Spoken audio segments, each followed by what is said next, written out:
On the afternoon of Sunday, February 25th, 1855, a 48-year-old woman named Hannah Rallinson, along with her husband and a group of her friends, walked quickly down a road in Sheffield, England. As they walked, the entire group was totally silent because they were terrified of what was going to happen next. Behind Hannah and her friends on this road was actually another slightly larger group of people that were keeping pace with Hannah and her friends. They were actually going to the same place as them, except this second group had no intention of going inside that building. They were just there to see what happened. Now, Hannah and her friends were totally offended and annoyed by this group that was following them, but they knew there was nothing they could do, and so they just kept on walking in silence. And as Hannah walked in silence, she couldn't help but think to herself, how in the world did I get into this position? At the time, Sheffield, England was a big industrial city with lots of metalworking factories all over the place. And so loads of people at the time were coming to Sheffield to work in those factories. And as the population increased in Sheffield, the city began building all these tenement apartments, which are kind of like these low-quality, cramped, interconnected apartments that are basically cheap and easy to make and house lots and lots of people. Hannah and her husband lived in one of these tenement apartments, and they worked in one of the metalworking factories, which meant their lives were pretty rough and difficult. But recently, their lives had become even more challenging when their oldest son had died in a coal mining accident. And this totally devastated the parents, but Hannah definitely took it the worst. In her grief, Hannah became very antisocial and began just going to the factory and doing backbreaking labor all day, and then came straight home. She would go to a room by herself, and she would just sit there all night and pray and try to communicate with her dead son. Now, at first, Hannah's husband basically did the same thing as Hannah. He put all of his energy and his time and his focus on work, even though it was totally backbreaking and miserable, mainly because it was a distraction from this terrible grief he was dealing with. But after several weeks and months went by, Hannah's husband did begin to kind of get back to normal and began to move forward with his life. But he could see Hannah was not doing that. Hannah was totally depressed and isolated, and so he eventually encouraged her to start going back to church and start spending more time with people there, make some new friends, and hopefully being around some people will help you cope with this tragedy. And Hannah had actually taken her husband's advice. She began going back to church, she made a bunch of new friends, she rekindled old relationships, and before long, she was getting that support, and it was helping her kind of move through this grieving process. But ironically, it was this new church support group that had thrust Hannah into a new horrible situation, one that was playing out on the streets of Sheffield, England, as Hannah, her husband, and her church friends speed walked down the road with this big group following behind them. And so in this group of people with Hannah was obviously her husband, as well as her closest friend from church, whose name was Harriet Ward. And then also there was 3 members of the Favell family. There was Mr. and Mrs. Favell, as well as Mrs. Favell's sister. And all of them were headed to the tenement apartment on Campo Lane, where Harriet Ward and the Favell family lived together. Hannah and her group, and the second group that was following them, all came from the same place. They all went to the same church, and that day, for the previous 2 hours before they all took to the streets here, they had been having this really heated argument about what to do about Harriet and the Favell family's basement. Or, more specifically, what to do about what was in their basement. Some parishioners said that Harriet and the Favell family were just totally making up what was going on in their basement. But other parishioners believed them and said that that basement was so dangerous, nobody should go in it. In fact, we should just board up that basement permanently, or we should just level the entire tenement apartment building. And when that idea began gaining some traction, that lots of people in the church began saying, yeah, let's block off the basement or knock the apartment down, the Favell family and Harriet, who lived in this apartment building and did not want to, permanently block off segments of it or knock it down, they got so angry that they just stood up and left. And at this point, Hannah and her husband just got up and left with their friends.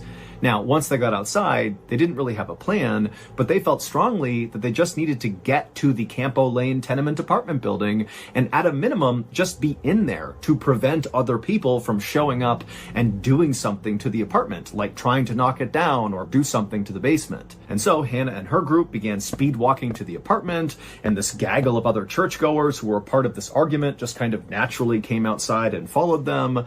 And then when Hannah and her friends reached the apartment building on Campo Lane, they went inside and shut and locked the door behind them. And for a moment, Hannah and the 5 other people she was with, they just stood there in silence, not really sure what to do next. But eventually, one of them said, "We gotta do something about the basement, because if we don't, the people outside will." Hannah walked over to the front of the apartment where there was a big window that looked out to the street. And when she looked out there, she saw the big group of people that had followed them were all kind of gathering around the small window that looked down into the Campo Lane tenement apartment basement. It was like all these people were jockeying for position to get the best look. Hannah shut the blind in frustration and then walked back over to the group. And then after a few minutes, Mr. Fabell said, "You know, guys, it's only going to be daylight for a few more hours. If we're going to do something in the basement, we have to get down there before the daylight is gone. We can't be down there in the dark." The group nodded because they understood why. They definitely did not want to be down there in the dark. And then Mr. Fabell looked over at Hannah's husband and he kind of gestured like, "Why don't we, the 2 of us, go down there together?" And Hannah's husband, even though he did not want to go down there, he just nodded and said, "Okay, let's go." Moments later, Hannah, Harriet, and the 2 Fabell women watched as the 2 men opened up the basement door, turned around and looked at the women, and then they slowly began descending the stairs. And then after a couple of minutes, the only sound coming out of the basement was the sound of these 2 men using big metal tools to attempt to break up the stone floor in the basement. For the next 2 hours, Mr. Fabell and Hannah's husband continued to smash up the floor in the basement, but every time they removed a big piece of stone, all they'd find was dirt underneath. There was nothing else. Meanwhile, outside, the crowd looking in that window into the basement was only getting bigger and bigger. It was no longer just other members of their church. It was now just random people who saw this big group and walked over to see what was going on. And Hannah, who was at that window looking out into the street, she was seeing this group growing and seeing how rowdy they were getting, and it was starting to make her really nervous. But the nerves she felt about the crowd were nothing compared to the nerves she felt about her husband and Mr. Fabell still being in that basement now that the sun was about to set. She did not want them down there in the dark. And finally, when the sun did set and the 2 men still had not come up, Hannah just rushed over to the basement and yelled for them to stop what they were doing and get up here. And the 2 men did as she asked. They dropped their tools and came upstairs looking totally dejected. You know, they had not found the thing they were looking for down there, which meant they had failed. But Hannah and her friends were hoping that now that it was dark outside and the people outside could no longer actually see into the basement because it was too dark, that maybe the crowd would disperse. But as Hannah, her husband, Harriet, and the Favells sat down to have some dinner in the apartment, they looked outside periodically and they saw the crowd was not going away. If anything, the crowd was still continuing to get bigger. Now, you got to remember, this is Sheffield, England in the 1800s. This was a tough place to live. Everybody's working at these factories, doing this awful work 7 days a week for very little money, and there's virtually no entertainment anywhere. It's basically just work, work, work until you die. And so when people in Sheffield saw this big group of people at night standing around this apartment window, it was exciting, and that was pretty rare in their lives, and so they were not about to leave and go home because their lives at home were terrible. And so, by about midnight, there was this huge crowd right outside of the Campo Lane apartment, and it meant that, Hannah and her husband really couldn't leave to go back to their apartment. They were kind of trapped because of this crowd. Also, the crowd was really starting to get rowdy, and the Favell family were starting to get worried that a fight would break out near the basement window, and then maybe the window would break, and then these people would storm into their apartment and maybe rob them. I mean, they didn't know. And so Mrs. Favell came up with this plan to try to get the crowd to leave them alone. And so she ran over to one of the biggest windows on the first floor, and she pulled down the curtain rod and the curtain attached to it, and she handed it to her sister and said, "Go down in the basement basement and use this curtain rod and curtain to block out the one window this crowd has to look into the basement. If they can't see into the basement, then they'll likely just leave. But Mrs. Favel's sister, after being handed this curtain rod, she's like, I don't want to go in the basement. It's the middle of the night. I'm not going down there. And over the next couple of minutes, the entire group just kind of bickered about who should be the one to go down into the basement to cover up this window. And nobody wanted to do it. And finally, Hannah, who she's lost her son recently, she just wants to go home at this point, but she can't because of this stupid group. She finally just snaps and says, you know what? I'll do it. And so she snatches the curtain rod and just walks right over to the basement door. She opens it up and begins descending the stairs before anybody else could stop her. And as she did, her husband and Harriet and the Favel family, they all crowded around the top of the basement stairs, looking down, kind of waiting to see what would happen.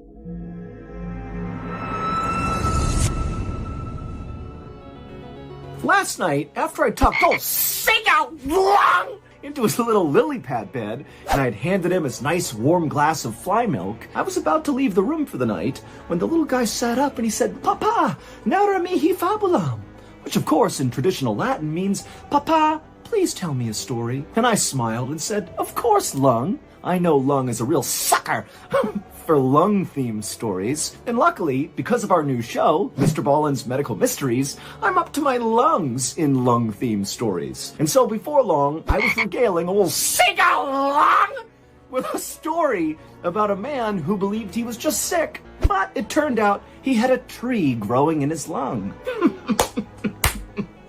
Something I'm sure we all can relate to. Speaking of relatability, if you haven't already, you really ought to check out MrBallen's Medical Mysteries, because every week we cover totally strange, baffling medical mysteries that all originate from the one place we all can't escape, our own bodies. You can listen to MrBallen's Medical Mysteries early on Amazon Music, because on that platform, we release them in batches of 8 episodes at once. But you can also listen to MrBallen's Medical Mysteries on every other podcast platform. However, you only get one new episode every week. Again, MrBallen's Medical Mysteries is available on all podcast platforms for free, but you can listen to it early in batches on Amazon Music, or new episodes once a week on every other platform.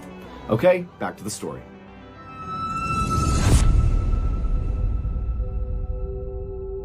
And so they all heard as Hannah turned the corner and walked over to that window, and they could hear her kind of messing around with the curtain as she put it in place. And then even though they could not see her down there, because the basement's totally dark, they can't see the window, they heard Hannah call out that she was done. She had put the curtain up, it's blocked, and now she was going to come back upstairs.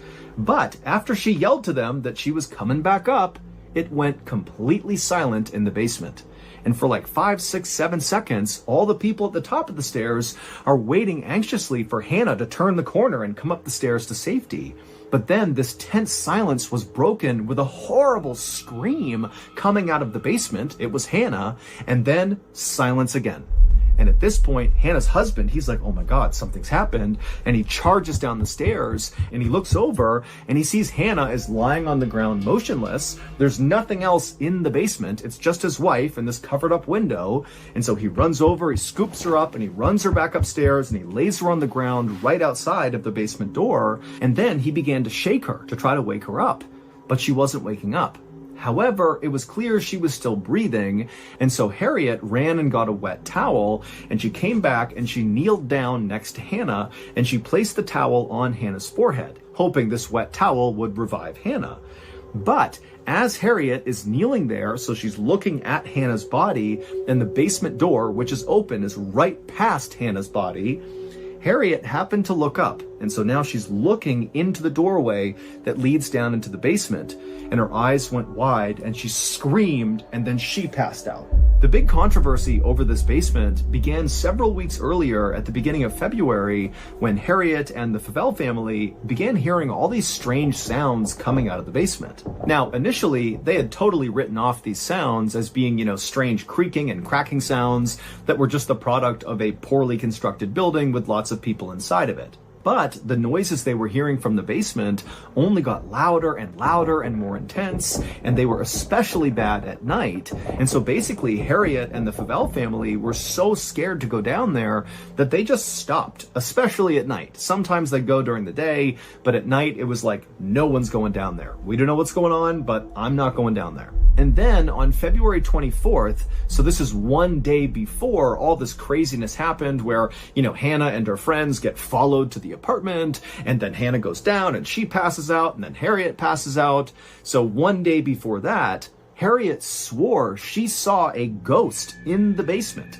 She saw this old woman wearing a white gown kind of moving around in the basement, and the whole time Harriet said this woman, this ghost woman, was pointing at one particular spot on the ground in the basement. And then the same night that Harriet sees this ghost in the basement, Harriet has a dream. And in her dream, she sees this ghost. And again, this ghost is in that basement and it's pointing at this spot on the basement floor. Except in Harriet's dream, this ghost woman speaks to Harriet and says that she was murdered and her gold was stolen from her and buried in the basement right there. And it was this apparent ghost in the Campo Lane basement that was the center of that 2-hour-long argument at the church the following day, which ultimately prompted Hannah, her husband, Harriet, the Favell family, to get up and storm out to go protect the Campo Lane apartment. And then also the secondary group followed right after them, really just to see if they were going to go confront the ghost, because a lot of people thought that's what they're going to go do. And that is basically what Hannah, her husband, and her friends ended up doing. They decided the two men would go down into the basement and attempt to dig up the floor in hopes that they might find this gold that was stolen from this murdered woman and buried in the basement. But they obviously did not find the gold, which ultimately led to Hannah going down and passing out, and then Harriet also passing out. Hannah and Harriet would wake up after passing out. And when they woke up, they would tell these terrifying stories about what they saw. Hannah said she went down the stairs, she went over to the window where all the crowd was looking in, and she managed to get this curtain up, and then she yelled upstairs to her husband and her friends that she was coming back up. But when Hannah actually turned around to go to the stairs, she realized the ghost was in the basement with her. There was this old woman wearing a white gown standing between Hannah and the stairs. She was blocking her way. And this woman was staring at Hannah really intently. And then Hannah screamed, and this ghost charged at Hannah and basically went through her body. And it was at that point that Hannah passed out onto the ground. As for Harriet, when she came to, her story was even more terrifying. Harriet said after she placed that wet towel on Hannah's head, she looked up and she saw the woman in white walking up the stairs, staring directly at Harriet. And Harriet, she froze and kind of leaned back and just stared at this woman. And the woman, she came right to the top of the stairs. She stopped in the doorway, and then she opened up her mouth grotesquely wide and just continued to stare directly at Harriet. And then with slow, trembling hands, the woman began taking off her nightgown, which eventually fell to the ground. And Harriet saw this woman was covered in cuts and gashes all over her chest and neck. And then Harriet let out a scream, and she passed out too. Not long after Hannah and Harriet both came to and told their horrible stories, the police arrived outside and dispersed the big crowd, which meant Hannah and her husband could finally leave and go back to their own apartment, and they would. But just 12 hours later, Hannah would die. The Sheffield coroner held an inquest into Hannah's death, but he could find no scientific explanation for why Hannah actually died. And so on her death certificate, it basically says she died of fright. She was literally scared to death. Following Hannah's very bizarre and basically unexplained death, Harriet, who would survive, and the Favell family, they just moved out. They could not stand to be at that apartment any longer. And then also many more people who lived inside of this tenement apartment building on Campo Lane, they also moved out because, again, it was just too terrifying to be near this basement. To this day, we still don't have a better explanation for what happened to Hannah. She was in good health, all things considered, when she died. And so really this didn't make any sense. And so this case still is one of the only in recorded history where somebody apparently died just from getting scared. One evening, in the middle of March of 1907, a sailor named Nels Nelson stood at the bow of this big Russian steamboat called the Perrier, and he looked out over the Pacific Ocean with a very worried look on his face. The sun was starting to go down, and Nels was afraid of what the night might bring. About a month earlier, the Perrier, the boat that Nels was on, had left Hong Kong and begun its long journey to California, where Nels and the rest of the crew would offload all their hemp and machinery. And just that day, the Perrier had passed by Honolulu, Hawaii, which meant they were nearly to their final destination. Now, their long voyage thus far had been quiet, but now Nels just couldn't help feeling like their luck was about to run out. Nels had been a sailor his whole life. He was originally from Sweden, but he'd traveled all over the world, and a few years back he had linked up with the Perrier in Hong Kong. And now, other than the captain of the Perrier, who was a Russian named Kavinsky, Nels was the longest-serving member on board the Perrier. And what that meant was Nels and the ship's captain were the only two currently on board the Perrier who knew the ship's dark secret. Now, Nels and the captain had not told anyone this secret and didn't intend to. Now, this wasn't something they planned, like they weren't trying to keep it a secret. Instead, it was just kind of this unspoken agreement that we're just never going to talk about this. But at the last port in Hong Kong where the ship was docked, the previous entire crew of the Perrier, minus Nels and the captain, had all deserted because of this secret. And so now Nels and the captain were left to kind of keep this information to themselves and go out and solicit a new crew to come on board the Perrier to go to California. But they did it without telling these people about this dark secret. And they'd managed to do it. Nels and the captain had found this kind of ragtag bunch of sailors to come with them on this journey. But as a result of recruiting basically anybody with a pulse who was willing to go on this voyage, the crew they ultimately recruited was kind of an untrustworthy, sketchy bunch. On this night, it was Nels's turn to stand watch, which means basically you would stay up and kind of patrol the boat and look out for problems or emergencies. It was just a way to make sure the crew was always safe, even when everybody was asleep.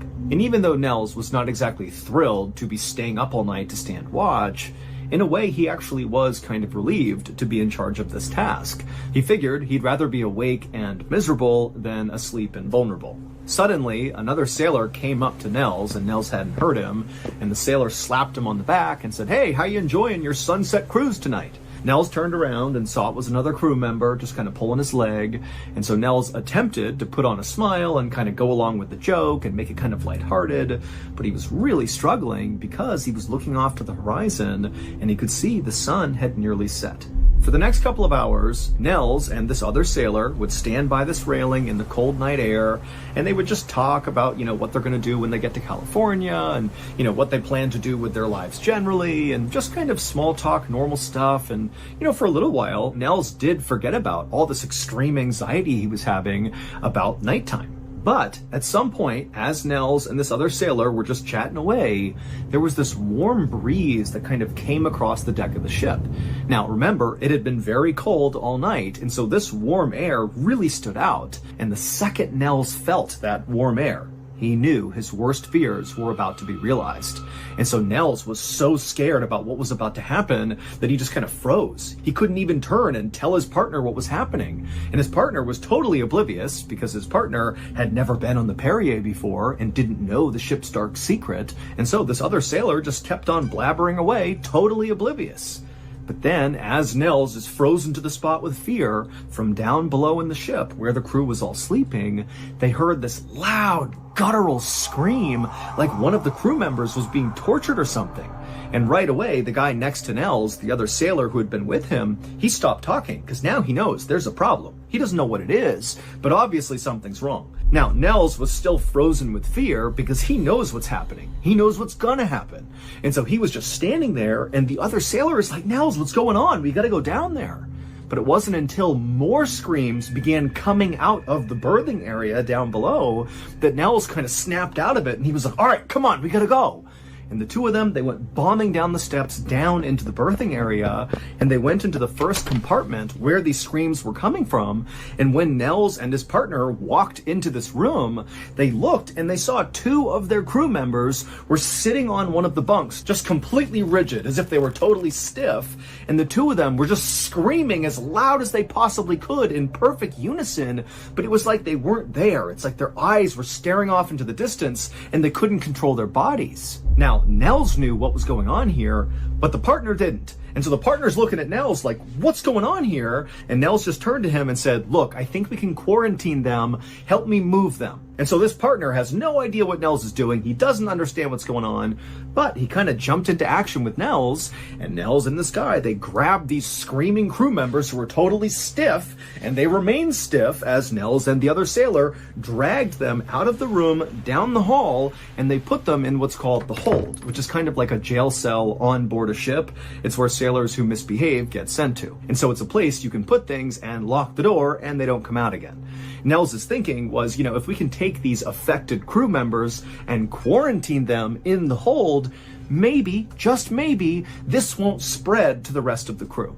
But as soon as Nels had shut and locked those two men inside of the hold, it was like the entire ship erupted with screams as the entire crew, minus Nels and his partner, just began screaming like mad. It was like the ship was total chaos. And so Nels and the crew member, they began running down the hall trying to figure out where the screaming was coming from. But before they knew it, the rest of the crew were streaming out of their rooms into the hallway, just screaming and running their way upstairs to the top deck. And so Nels began telling himself, stay calm, it's okay, it's not happening to you yet. But then it felt like someone had reached up inside of Nels' chest and was squeezing as hard as they could. It was like his body was being possessed by something, and then he felt this pressure building up inside of him, and then it was like, without even trying, suddenly the loudest scream that had ever come out of Nels came out of his mouth, and he was completely powerless to stop it. And seconds later, Nels, screaming at the top of his lung, along with his partner, who was also screaming, they joined the stampede of other screaming crew members running their way up to the top deck.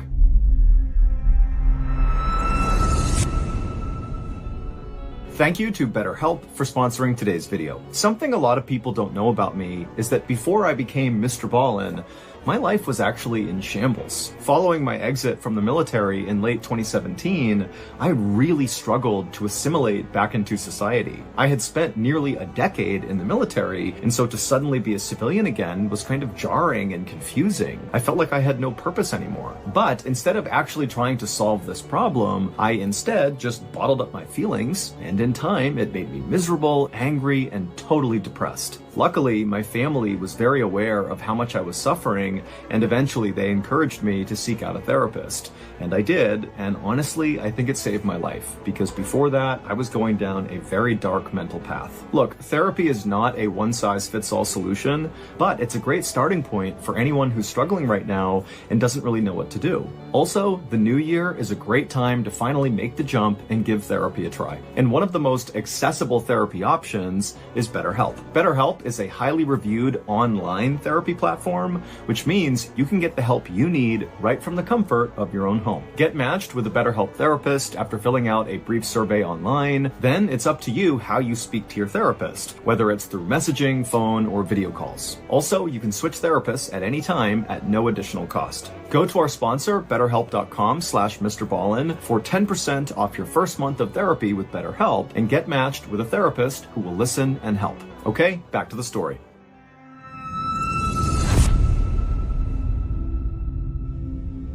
And when Nels and his partner reached the top deck, as they were screaming and screaming and screaming, Nels looked around and he took stock of what he was seeing. Again, he's literally screaming this entire time and can't stop it. And he's seeing that's what everybody else was dealing with. There were sailors who were clawing at their faces, almost like they were trying to stop themselves from screaming, but that wasn't doing anything. Others were holding their throats, attempting to stop the screaming. Some others were running into walls and grabbing and fighting fighting with each other. I mean, it was absolutely chaos. And so Nels, he's kind of taking stock of this whole situation, still screaming, and then he notices one sailor in particular, and Nels knew exactly what was going to happen. That one sailor, who Nels did not know well, he was one of the sketchy crew members who were picked up in Hong Kong, he stopped screaming. And Nels could tell because there was this look of absolute calm over this sailor's face. And he was down on all fours, almost like an animal, right out in the middle of the top deck. And Nels, as he continued to scream,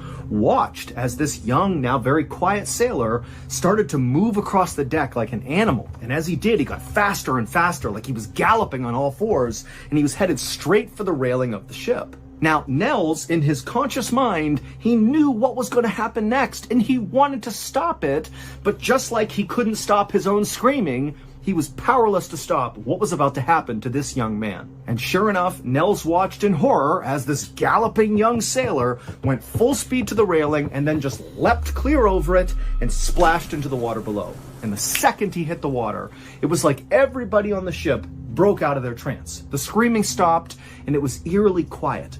And one by one, each of the crew who had kind of broken out of their trance now began looking around, having no idea how they just wound up on the deck and what was even going on. And they looked at each other to try to figure out, like, do you know what just happened? But nobody knew. And then this very tense silence was broken when one of the crew members who had seen that young man gallop and leap over the side, this crew member, he yelled, "Hey, man overboard, someone jumped over."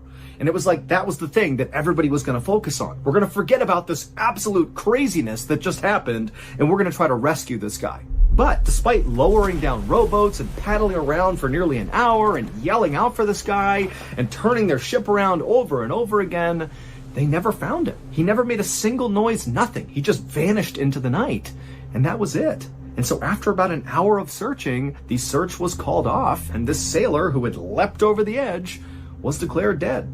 And once he was declared dead and the rest of the crew were all back on board the Perrier, standing on the top deck, looking around like, what just happened? Nels and the captain looked at each other and nodded, because they knew they would have to tell the crew what just happened. They would have to share this ship's dark secret. And so Nels and the captain told the crew the big secret, and the crew was obviously horrified, but considering they had just been through the entire experience, they weren't exactly surprised. They just hoped that, this night was the only night this craziness would happen. But the following night, the same thing happened. Everybody screamed, went crazy, ran up to the deck, somebody leapt overboard. The next night, same thing happened as well. The next night, so 4 nights in a row of this, the captain just could not take it anymore, and when he heard that first scream echo through the ship, the captain grabbed a pistol, put it to his head, and fired. In early April, the Perrier finally reached San Francisco, California, where the crew was supposed to offload their hemp and machinery. By this point, one of the sailors, whose name was Padaman, had assumed command of the ship, but by this point, the crew were very close to mutiny. They did not want to be on the ship anymore. They didn't care who was in charge. And in fact, once the Perrier got even just within sight of land, there were 9 sailors still on board the Perrier who stole one of the rowboats, lowered it down to the water, and just paddled to land to get away from the Perrier as fast as they could. They didn't even ask to be paid. They just wanted to get away. Nels and the few remaining crew members on board the Perrier docked it in San Francisco, California. They unloaded the hemp, and then the crew actually got back on the Perrier and set sail again and sailed to Santa Monica, California, which was not a very far distance, where they would offload the machinery, so the rest of their haul. And actually on the morning that they were supposed to actually dock in Santa Monica, the crew's cook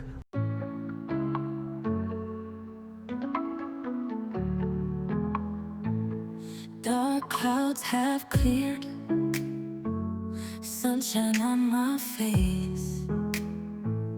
Yesterday's gone, new dreams to chase. Road was so rough, stumbled on my way, but I found hope in the light of day. Bright tomorrows in our sight, we've conquered shadows, reached the light. No more sorrows, just a flight onto bright tomorrows. We unite.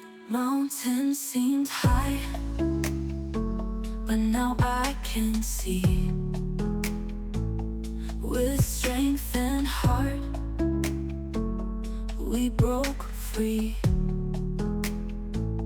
Night turned to dawn, stars lit our path. We're moving on, no looking back. Bright tomorrows in our sight, we've conquered shadows, reached the light. No more sorrows, just a flight onto bright tomorrows. We unite.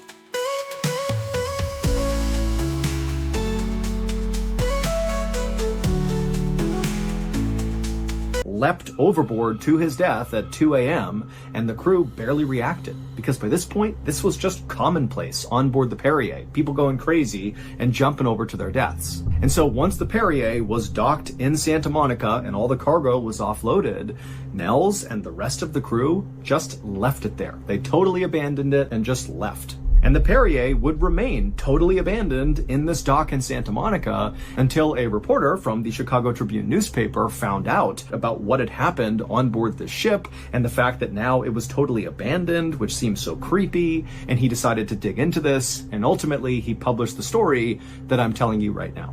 Here is the Perrier's dark secret that both Nels and Captain Gavinsky knew all too well.